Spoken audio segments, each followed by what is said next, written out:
දවසක් එයි ඔය ඇත්තන්ගේ ජීවිතේ ප්‍රශ්න පිට ප්‍රශ්න එන නේ දේවල් අතෑරලා යන්න හිතෙන තමන්ට තමන්ව එපා වෙන තමන්ට තමන්ව කලකිරෙන තමන් වැඩියෙන්ම ආදරය කරන අය කලකිරෙන තමන්ට තමන්ව එපා වෙලා තමන්වත් නැති කරගන්න හිතෙන ප්‍රශ්න පිට ප්‍රශ්න එන දේවල් නැති වෙන නිന്ദා විඳින දුක් විඳින දවසක් එයි එදාට මොකෝ කරන්න ඕනේ එදාට අල්ලගෙන ඉන්න එදාට හයියෙන් අල්ලගෙන ඉන්න එදාට ශක්තිමත් වෙන්න.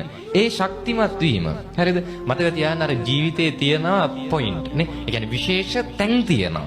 ඒ තැන් තමයි ඔය එන්නේ නේ. දුක් විඳින්න ඕනේ ජීවිතේ ලස්සන වෙන්න. හරිද? ඒ දුකක් දැටිව විඳින වෙලාවට හැමදේම අතාරින්න හිතෙන වෙලාවට මෙන්න මේ බණ ටික මතක් කරගෙන එතන ඉවසන්න. එතන අල්ලගෙන ඉන්න. ඒ කාලේ අමාරුවෙන් හරි පහු කරන්න නේ.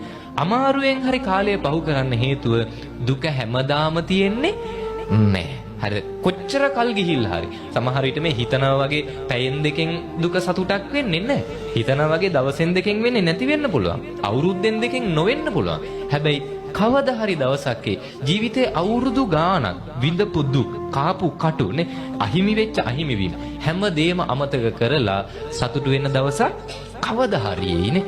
එදාට ඔබ සතුටු වෙන්න ඕනේ. එදාට ඔබ හිතන්න ඕනේ අර වැටෙන්න ගියපු වෙලාවේ, මැරෙන්න හිටිච්ච වෙලාවේ, දාලා යන්න හිටිච්ච වෙලාවේ අල්ලගෙන හිටපු නිසයි, ඉවසපු නිසයි අද මම මෙහෙම සතුටින් ඉන්නේ. එදා එහෙම අල්ලගෙන හිටපු එක පාඩුවක් නෑ. එහෙම හිතෙන්න ඕනේ. තේරෙනවද?